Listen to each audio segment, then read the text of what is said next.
You must be saving up properly, right? So, how much do you have? George, my husband of many years, was trying to charm me with his sweet talk. I sighed at his words. I didn't feel like responding, but I knew my persistent husband would keep asking until I gave him an answer. I've got about $400,000 in the bank account. But remember, that money isn't for spending. I made sure to drive that point home to him. But trying to get the message across to him was pointless. He never listens. Ah, I see, he said, seeming satisfied. The next day, he disappeared from our home with the passbook and cards. Fed up with my foolish husband, I picked up the divorce papers he had left behind. Where on earth had he vanished to? Well, it didn't matter. In fact, this might be the perfect chance for me to disappear as well. With that thought, I took action. And as I vanished, my husband began frantically searching for me. My name is Susan, my 50th wedding anniversary with my husband is almost here. We were blessed with 2 children, Emily and Kevin. They both had graduated from college, found jobs, married, and started their own families. To outsiders, we must have seemed like a happy family.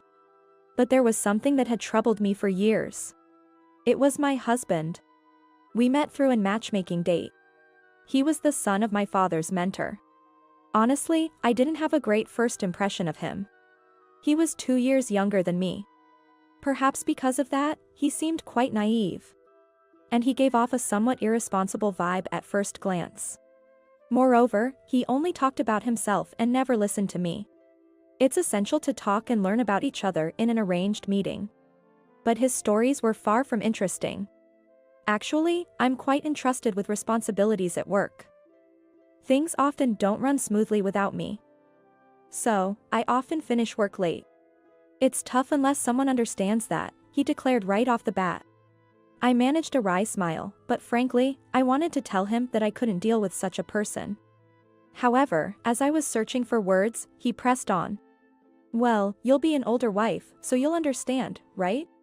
Could it be that after all his one-sided talking, he was considering marrying me without even listening to my side? Is he sane? Well, I wonder. I had no choice but to respond that way, considering our parents and his parents were there. I thought he would realize I wasn't keen. Yet, for some reason, both he and his parents seemed to like me a lot. My parents were happy too. I couldn't bring myself to object. Back then, it wasn't uncommon to marry someone your parents chose for you. And everyone seemed so happy about it. I thought maybe living together would reveal his good sides. So, begrudgingly, I agreed to the marriage. After marrying, it wasn't that I couldn't see his good sides. True to his boasting, he seemed to do his job well. He went to work diligently every day, and although his career advancement wasn't exceptionally rapid, his salary steadily increased. We lived with my in-laws, but both my father-in-law and mother-in-law were kind to me. Despite the fact that my husbands had very few good qualities, we were fortunate in our circumstances and lived a peaceful life. However, as he passed the age of 40, our expenses gradually began to increase. When I asked why, he said it was customary at his company for superiors to treat their subordinates. I understood that much. But at the time, we had a daughter in college and a son in high school. The expenses were so significant that I had to dip into my savings to cover tuition and living costs. I spoke to him about it many times, but his response was always, "Aren't you the one managing it? Just handle it," which was incredibly selfish. Naturally, he didn't listen to my desperate pleas. On top of that, my in-laws fell ill at the same time, adding the burden of caregiving onto me. My husband left everything to me. Even when I suggested hiring a helper, he coldly said, "What are you here for? If you need help, get Emily and Kevin to chip in. Don't waste money. So, could you at least help out a bit? Just helping your father eat would be enough." That was my proposal. But his response was disappointing. "Caregiving isn't my job. If I don't work and bring in money, we'll all be in trouble." He always made plausible excuses like that, never offering a real solution. And on top of that, the frequency and amount of his outings only increased. I never intended to involve the children in caregiving, but seeing my situation, they often helped with household chores. Eventually, after my father-in-law passed away, my mother-in-law followed shortly after. While I was in grief, I can't deny feeling relieved from the burden of caregiving. Years passed. Our children, having graduated and found jobs, moved out, leaving just my husband and me in the house. He retired about 5 years ago. Yet, he still often leaves the house, saying he's going out to drink. And the expenses are still dreadful. One day, fearing we wouldn't survive if his wasteful spending continued, I said, "George, enough with the spending already. Do you really need to go out drinking so often after retiring? We have our lives to think about." But he looked at me as if I were speaking a foreign language. Huh? I've worked hard all my life. I've got my pension and retirement fund. What's wrong with enjoying my retirement? There's a limit. If you spend more than we have, we won't be able to live. We'll cross that bridge when we come to it. He never listens. I was utterly exasperated with him. A few days later. What are you looking at? I noticed him frozen, staring at his phone. As I was cleaning, I casually asked. He hurriedly hid his phone, acting suspicious. I thought it was fishy, but I had long lost interest in him. Is he having an affair? No, who would bother with such an inattentive old man? Ooh. No, it's nothing, he said and put away his phone. I continued vacuuming, paying him no mind. Then he spoke up. By the way, you said we were short on money the other day. But knowing you, you must have saved up properly, right?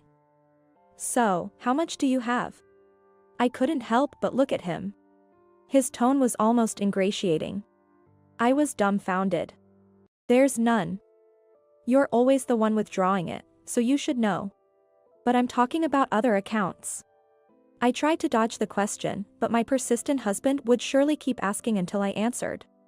Feeling resigned, I blurted out. I've got about $400,000 in the bank account. But remember, that money isn't free to spend. If it's gone, we're really finished. I made this very clear to him. But making things clear to my husband was just impossible. Ah, I see, he said, looking satisfied. As much as it's embarrassing to admit, this is the man I married. I had anticipated that he would eventually start demanding that money too. But my expectation was betrayed. The next day, he vanished with the passbook and bank cards, leaving only a divorce paper behind. Such a heartless man. To say that my life has been wasted because of him wouldn't be an exaggeration. And yet, this was how he treated me. Taking all the money and running off, he must have thought it didn't matter what became of me. He must have been having an affair. With that thought, I swore to get thorough revenge and filled in the divorce papers. I immediately took action. My husband was the one who got the papers. That alone signified his intentions. After submitting the divorce papers to the court and having them accepted, I felt a weight lifted off my shoulders. I was about to inform my children about it on my phone. I noticed several missed calls. From my husband, no, my ex-husband. I could imagine him calling in desperation. But I owed him no conversation. If I went home, I would likely run into him. So, I immediately contacted my daughter. Hello, Emily? Mom, what's up? I explained the situation to my daughter. About how George ran off with the passbook and cards containing all our money. About submitting the divorce papers. And about the constant incoming calls. Without questioning the divorce, Emily immediately suggested, "Mom, come over to my place for now. It's better if you don't meet Dad." I took her up on her offer and headed to Emily's house. Within 10 minutes of my arrival, the doorbell at Emily's house rang. What should we do? It must be Dad. It's okay. Leave it to me. Emily hid me in the bedroom and went to the door alone. Dad, what's going on? I could hear Emily's voice from the entrance. As expected, the visitor was my ex-husband. Is Susan here? I can't get through to her. Oh, and I wanted to ask how to use that passbook. Just calm down. What happened? That's the thing, I can't withdraw money from the bank. So, I need to get in touch with Susan. He told our daughter. He seemed quite panicked. So that was it. The desperate tone in George's voice. I quietly listened to the conversation that reached my ears, a smile forming at the corners of my mouth. You can't withdraw the money? Why? My daughter sounded surprised as she asked. Then, George started to explain bit by bit. It seems there's a theft report on this passbook. I told them it should be fine since I'm her husband. But they won't let me proceed because it's under Susan's name. I need to get in touch with her. The desperation in his voice was almost laughable. Yes, after realizing the passbook was stolen, I immediately reported it to the bank and had it locked so it couldn't be used. Even a spouse can't use the passbook without my permission. And by then, he was no longer my spouse. So, he had no right to use that money. My husband talked with my daughter for a while but then left after receiving a phone call. After coming out of the bedroom, I thanked my daughter, and she said, I found out why Dad took the passbook. Her words caught me by surprise. Was there a conversation I hadn't heard? But it all came down to the last phone call. I could hear someone shouting, when will you pay back, over the phone. Dad must be in debt. Debt? I was stunned by my daughter's revelation. What for, when, and from whom had he borrowed money? He had done all this without consulting me. And the shouting over the phone didn't sound like it came from a reputable lender. I knew he was foolish, but this was beyond my expectations. For now, he might be looking for you and could head to Kevin's place next. We should let him know. Yes. So, I reached out to my son, advising him not to engage with George if he showed up and assuring him that I was safe. Got it. It's about time that old man got what he deserved. He laughed. It seemed my children were aware of their father's selfishness. It made sense why my daughter didn't question the divorce. If anything happens, remember that Emily and I are on your side, Mom. Kevin's words brought me comfort. I felt truly relieved to have divorced. My phone continued to ring with calls from George, but I turned it off. I stayed at Emily's house, surrounded by her husband and grandchildren, enjoying a pleasant evening. The next day, turning on my phone brought immediate incoming calls. He really doesn't give up, but to my relief, it was an unknown number, not George. Answering the call, it was from the bank where the account was opened. Is there an issue? Well, about the theft report you made for the passbook, since yesterday, a suspicious man has been trying to use it. We confirmed the address and believe it's your husband. When we asked him to come in person, he insisted he wouldn't move until the account was cancelled. The bank employee sounded troubled. I was flabbergasted and offered my apologies. Then, I made one correction. While we currently share an address, we are divorced. I am single, and I have no husband. I'll visit soon to update my details. But please don't comply with that man's request to cancel the account. The employee assured me, understood. We will protect your deposits, so please rest assured. I reluctantly got up. I knew I couldn't keep running. It was time to confront my husband directly. Accompanied Emily, I headed to the bank. George, furious, had been moved to a separate room, and upon giving our names at the reception, we were directed there. Upon seeing us, George stood up and exclaimed, "Hey! Where were you yesterday? And you didn't even answer your phone, leaving me in a bind. Just hurry up and give me the money or make the payment already." George, with his arrogant attitude, was shouting at me. The bank employees were also shocked and tried to calm him down. How could he not be embarrassed, causing trouble for others as well? Emily apologized to the bank staff and asked for a moment to take her father away. Hearing their conversation, I spoke up. "No. What right do you have to say such things? What? I'm your husband. Can't you listen to what I'm saying?" I glared at him, who was still insisting on his usual rhetoric. "You're the one who left the divorce papers, remember? I filed them immediately. We're strangers now. You have no right to withdraw money from my account." At my words, he turned red with anger. "What? How dare you do something like that? Who's being unreasonable here? I heard you've borrowed money. You never even mentioned such debts to me. What have you been doing all this time?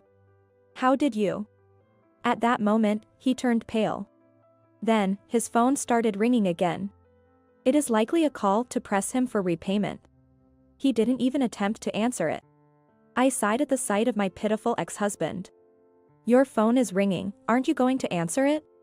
He snapped back. "I'm about to." As soon as he put the phone to his ear, a voice could be heard from the other end. "George, when are you going to repay the money?" Can you wait a bit longer?" "I'm at the bank right now." George mumbled, but the person on the other end was not having it. "Is that so? Better hurry up, or the interest will increase. Please take care of it." The call ended. We were all left speechless. George couldn't even lift his head. Emily and I sighed. "Anyway, it's troubling the bank staff to stay here, so let's go back home for now," Emily suggested. "Just withdraw the money. Then I'll go home." George was stubborn, but in the end, he couldn't withdraw any money and was dejected. "Come on, we're going home." With Emily's urging, he finally moved his heavy body and reluctantly followed us. How pathetic. Why would you even get into debt? Who did you borrow from? In the car, my daughter scolded George. He started to speak in a small voice. After turning 40, he disliked coming home to discussions about caregiving. To kill time after work, he started going to casinos, becoming addicted and continuing even after retirement, hiding it from me. I would nag him about money. And if he admitted it was because of gambling, I would only nag more. He wanted to do as he pleased without anyone complaining, especially after retirement. There were times he won and managed the finances with that money, but eventually, he started borrowing money. The reason he was checking his phone so often was apparently due to frequent messages about repayment. I thought he might not have been having an affair, but this was far worse. I can't believe it. It's embarrassing to say he's my father. Emily was genuinely disgusted and frustrated by George's actions. I felt the same way. "How much is it?" One. You mean $1,000? Emily inquired. Then, George, seemingly infuriated, raised his voice. "It's $100,000. It couldn't possibly be just 1,000. What, are you trying to justify yourself now, you old fool? What are we supposed to do?" I had no idea either. Finally, Emily lost her patience. And rightly so. A debt of $100,000. Not only is creating such a debt inexcusable for a family, but he also inquired about my savings. Thinking that after divorcing and repaying the debt, he could freely use the remaining $300,000 without any objections from me. I was foolish. "I apologize," George said, apologizing, but there's no cure for such utter foolishness. An apology now changes nothing. "We're strangers. I don't know you." That's all I said. After arriving home, I packed my belongings. George followed me around like a shadow. "I truly apologize. Please don't leave. Don't abandon me." But he was the one who initially intended to abandon me. "If you had successfully run off with my $400,000 as planned, what did you think would happen to me?" He was at a loss for words at that. Proof that he hadn't considered me at all. I had no intention of helping him. Goodbye. Selling this house should cover the debt repayment, at least. Good luck. He continued to plead desperately. But his words didn't reach me. I was a bit scared by my lack of empathy towards him, but then, my words never reached him either. It's the same for both of us. I returned to my daughter's house in her car. Finally severing ties with that pathetic man and starting a new life. Later, a lawyer named Ken, hired by George under the pretense of discussing the division of assets post-divorce, came to see me. Such a fool. Instead of wasting money on a lawyer, he should have just quietly sold the house. Ken shared George's claim of splitting the $400,000 and the debt, but that was never going to happen. The debt was incurred by him alone, in secret. I have no obligation to take it on. Even Ken seemed exasperated, saying, "I did explain that to him." Clearly, my husband hadn't listened, as usual. About the $400,000 in savings, that's money I saved and invested before I was married. I might have used some for the children's education and living expenses, but it's not a joint asset. It's my money. Bank transaction records are proof. I made sure to convey that about the money. Then Ken asked, "Is there no joint property? Maybe there's about $5,000 in savings?" But more importantly, the house we built after getting married might count since we lived there with my in-laws. It was a big house because we lived with them. And the mortgage was quite a burden. Then, the house would be split. Ken remarked with a wry smile. I gave Ken my best smile, saying, "Thank you for your understanding." Eventually, the house was sold, and I received half of the proceeds as part of the property division. I told him to sell the house and pay off the debt. I didn't want to leave any debt for the children to deal with after he was gone. Honestly, I hadn't planned on taking any money from the sale of the house. But it was his greed that led to this. He shouldn't have suggested dividing the assets. I just followed the proper procedures as he wished. Both my daughter and son laughed heartily when they heard the story. The $100,000 debt included exorbitant interest, so with the lawyer's involvement, George managed to repay it. But I don't know what became of him after losing his house, savings, and family. But as long as there's no remaining debt, it doesn't matter to me. Nothing good comes from associating with such a person. My son also decided to cut ties with him. A sensible decision, I believe. He's now renting an apartment and working day jobs. I hope he realizes this is the consequence of his actions and does his best. My daughter then suggested that I move in with her. I'm happy to spend my days with my grandchildren and daughter. Her husband is kind and interested in the investments I used to make, leading to many conversations. After living in an environment where complaints were the norm, this feels like heaven.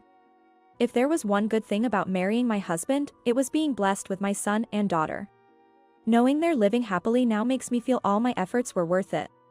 Now it's my turn. It's never too late to change your life. I want to make up for the past and live happily for the rest of my life.